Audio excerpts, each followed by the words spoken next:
This strand of my hair, shimmering in the spider's web, and the spider walking along its length, is an intimation that my gradual departure is also an arrival into the center of things, light in the line of silk, fiery embrace of sun and corn seed, our body of cloud reflected in semen, our body of sea reflected in menses, the blue herons that fly in our embrace.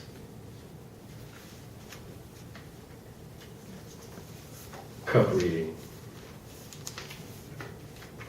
1. You will begin a long trip next year to collect baby teeth. Before that, many night trips to natural bridges. 2. How is your health? You can't avoid doctors, but avoid your doctors. You're already taking something you don't need. 3. See this? Up close it looks like nothing. Your handprint. It remains on a secret wall, flying among birds and fish. 4. Come the summer solstice, you will meet a couple. Unclear what they're doing, studying nothing it seems. Follow them. 5. All the caves you enter had a secret exit to the ocean. See the feather moving your mountain. 6. Now touch the bottom.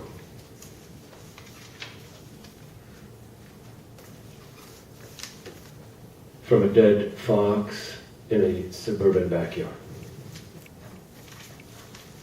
Do not forget to address your letter to the absences, your questions concerning the sky and the mountain's destination as it disappears, along with the blue songs that nest in your nights. And will I continue to nurse the silvery nerve of the earth, conducting the first and last syllable of your name? To find the silences in there is to glimpse the falcon in flight. Only a few know how to follow, as it collects every angle of emptiness in order to pull out of its dive, while in an instant the voice of your infant gone, your own breath broken at both ends. Algorithm, this suturing and tearing. Do not bury me in a world of less and less. Wind and sun will wash me, will dissolve the last scent of milk, will scatter us into the voices of others.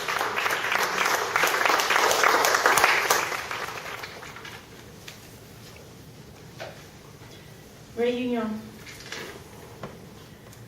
My fangs break wolffish. I bathe in purple ice flows, seal my body with a grand callus and sleep from freeze to thaw. None can oppose me. Even as salmon dwindle to meal and winter shrinks to a single night, it is better to be a bear than a woman. My woman body had friendly hen-like breasts, a high, broad ass, slim working fingers, all of it called in warm linen and never understood. I shot stars down upon beasts in the field, filleted carcasses with a bone knife, stoked flames, spat into them from between my legs. The one I desired tasted blood, beast and mine in twain. For love I rent the walls of my mouth and fled, thinking I wanted to eat him. The elm gruel of his cowardice cured me of my pretty little form. Bearskin I am rough, silverback, black-eyed, Bearskin, when I want to fuck, the bear comes sniffing and presses his nose into my shit. Assumes I want to eat him. He wants to eat me too. Bearskin with another bear in the grass or the cave or the trees or the river, I thought I'd never tire of it. But my mother rings in me, remember daughter, your twin, your other self, your twin, remember him. Her bell dulls my hide, rubs my vow into a lie. I pull the failsafe from the cave floor, break the glass, free the bowl, watch it run. Air Austral does not take passengers of the Ursine persuasion. My green pod is loaded into the bowels of the container ship Axel Maersk. Together we slumber across the Pacific, skirt Hawaii, hang left over the Philippines, low past the Spratly and Riau Islands, finger the Malacca Strait with the enthusiasm of a 15-year-old human, bend across the Indian Ocean and land at Antisaranana, helicopter transport to Laporte, dangling below the whirlybird. At 40 days it seems a bargain. I shuck my plug, sit up to sea, green pillars, black knuckles tumbling into Pleistocene beaches, giant sperm rivers, buttery Creole architecture dotted in. That telltale volcano lushness, a place that can go at any moment. A Portuguese christened the island after his cherished saint Apollonia, whom he believed to have been a virgin deaconess martyred in Roman Egypt. Before the mob burnt her, they yanked out and shattered her teeth, rendering Apollonia the patroness of dentistry. A tooth is in reliquary in Porto Cathedral, a piazza is named for her in Rome, and in 52 rood screens in Devon and East Anglia, Apollonia appears, clutching an oversized pincers. Around the time her story came together, priests sold corpse teeth as a headache cure.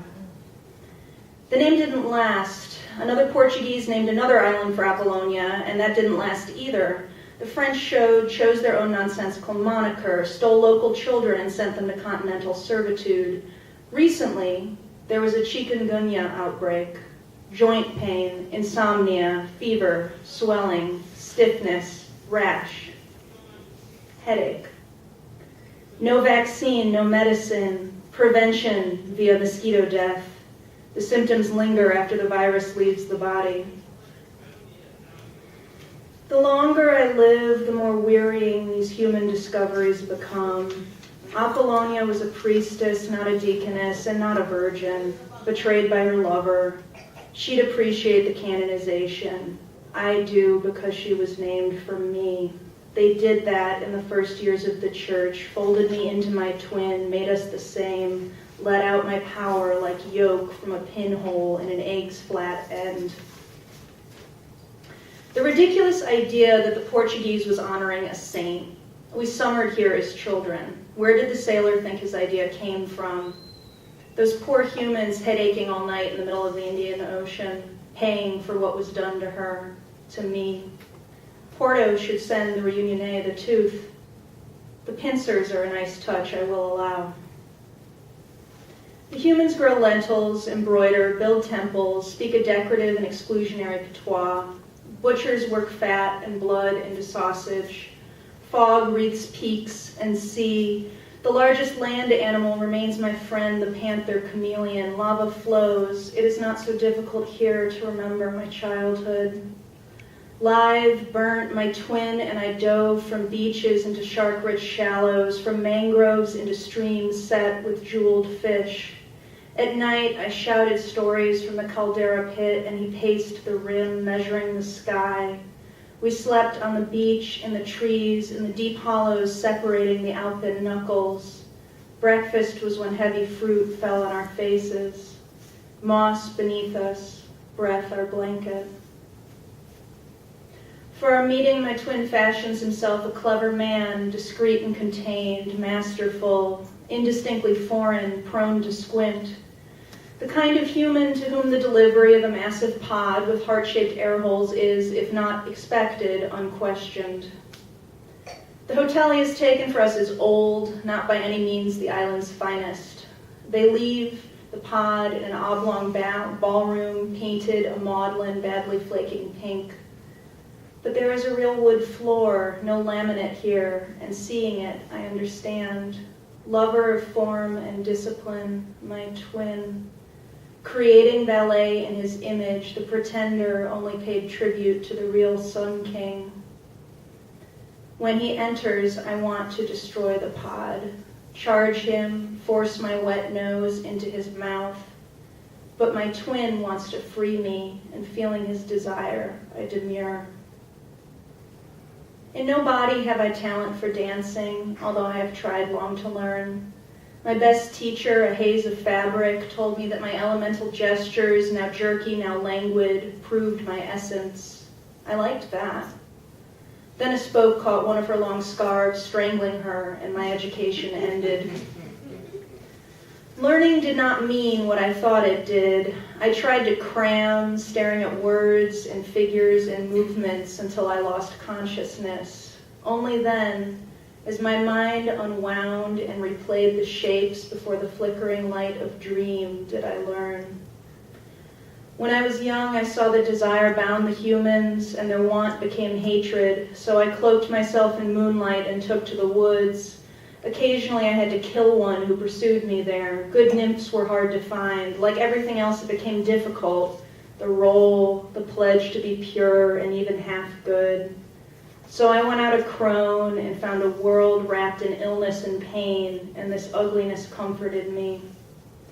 Eventually the world healed its wound by opening manifold others, and humans saw me again. I gave lifetimes over to telling stories. Chisel, quill, blade, ink, blood. I told of a man who lives forever and becomes a woman and ended myself in a river. I told it again, adding a child and an angel before cancer took me. Always some variant on a beautiful woman who stood on a stage telling a pretty story into a stiff black eye. It was easy to be her. The story dazzled them into children, confused and sleepy. Still I was not understood. Elm gruel. So I found that stupid hunter and made him turn me bare. The lid is lifted, and I see him for the first time in 1,000 years in one of his abominable perfect shirts, cuffs bound with coins of my face. I smile, which is disconcerting on a bear. He raises an implement, pincers, always with the theatrics, my twin. I round and nuzzle him. He is my half, but he is also a man confronted by a bear. His fear moves me. Under his ear, I find that musk that is more his face than his face. His true shape flickers silver white, thrusts me back into our body, one before it was two. We go to the long, low window and stand not touching. Twin, I hear him think. Twin. The rainforest holds its lungs. Mist gives itself to the mountain. The room dissolves to skylight, a rectangle of breath. A cloud comes to queer the crater. In my life, I have had 3 resilient fantasies. In the first, a man tells me to give him my underwear, and I do, grinning, bound. In the second, after he comes inside me, I ask him to drink himself from my body. He does, grinning, bound. In the third, he rises from between my legs and feeds the solution back to me in a kiss. Bound, we can't grin. I have had a fantasy of fantasies, that in their realization I would find release. The man you betray will come with a flamethrower, my twin said once, and you'll stand behind the burning house, smelling your pussy hands. Smiling, I told him. Send out, soul. It spreads itself against day and night, a sweet patina calling at the edges. At treetop in the knuckle, I am the flower that opens in the sun. When we were children, he loved to hear me. I teethe his ear, limn its seashell edge. After, I am shy. After that, I am proud. When I am a woman, I remember so many wonderful things. Make me the skinned human I saw once in a museum. Muscle and nerve frozen with plastic, bare of epidermis save for the tabs of her labia, bent over, presented forever. Shave me under the faucet in a baby's bath. Denude me of my flesh. Auto-transfuse me. Put me back the way I never was and always will be. Take up your great pincers, twin, and wrench out my fangs. Thank you.